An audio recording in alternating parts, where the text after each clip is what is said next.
হচ্ছে সেরকম ধরনের একজন প্লেয়ার যে কিন্তু একটা টিমের ডিফেন্সকে যথেষ্ট ভালো নির্ভরতা দিতে পারে।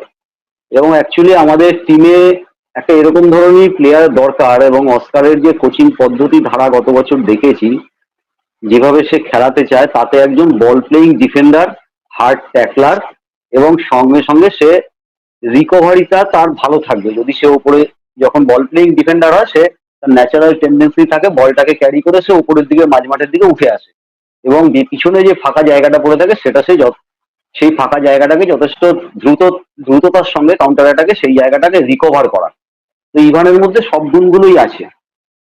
শুধু একটাই বিষয় যেটা আমি বলবো সেটা হচ্ছে, ও যেই দেশে এতদিন ধরে খেলেছে সেইখানকার ওয়েদারের সঙ্গে আমাদের ভারতীয় ওয়েদারের একটা হিউজ পার্থক্য আছে। ইয়েস, তো এইটাও কিন্তু হিউজ পয়েন্ট দাদা, এইটাও কিন্তু ইভানের ট্রান্সফারে দেখা হচ্ছে। কারণ কি, আমি আপনাদের একটা কথা ছোট্ট অ্যাড করে দিই, এখানে অনেকে জনি কাউকোর এক্সাম্পল নিয়ে আসছে। সেকেন্ড টাইম জনি কাউকো যখন এমবিএসডি তে ফিরেছিল তখন পারফরমেন্স ভালো করতে পারেনি, এবং ও যেখানে খেলে কাজাক লিগ, কাজাকস্তান ইটসেলফ মানে ঠান্ডার দেশই বলা যায়। এই জায়গাটা কিন্তু খুব বড় একটা কনফিউশনে আছে ইস্ট বেঙ্গল। হ্যাঁ, ওভার টু বিয়দা, বলো কন্টিনিউ প্লিজ। হ্যাঁ, তো বিষয়টা হচ্ছে এইখানেই দেখো, একটা প্লেয়ারের পারফরমেন্স তো ডিপেন্ড করে অনেক কিছুর ওপরে। ও একটা ঘরানার কোচিং এ এতদিন খেলেছে, একটা পরিবেশে খেলেছে, একটা ড্রেসিং রুম পেয়েছে, সেইখান থেকে সে যদি ইভানকে আনতে পারি আমরা, দেখো একটা প্রফেশনাল প্লেয়ারের সবকিছু মাথায় রেখেই তাকে নিতে হয় যে সে পারফরমেন্স দেবে, এইটা ভেবেই আমরা তাকে নেব।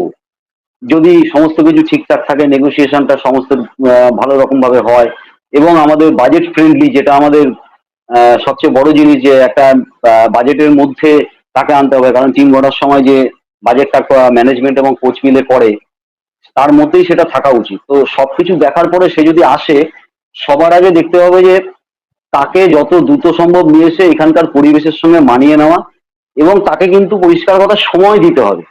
যে প্রথম 4-5টা ম্যাচ হয়তো ইভান এরকম হতে পারে যে খেলতেই পারলো না, মেবি হতেই পারে, যদিও প্রফেশনাল প্লেয়ার, কিন্তু পরিবেশ এবং পরিস্থিতির কথা মাথায় রেখে এই জিনিসগুলো আমাদের মাথায় রাখতে হবে।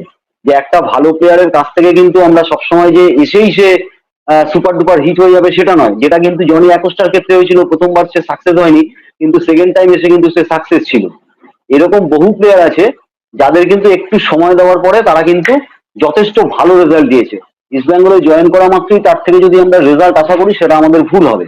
তাকে খেলিয়ে তাকে এই পরিবেশের সঙ্গে, এই ড্রেসিং রুমের সঙ্গে, এই টিমের সঙ্গে মানিয়ে নিয়ে তাকে যখন এই টিমের একজন টিম ম্যান করে নেওয়া হবে, তখন কিন্তু তার থেকে আমরা সার্ভিসটা পাবো।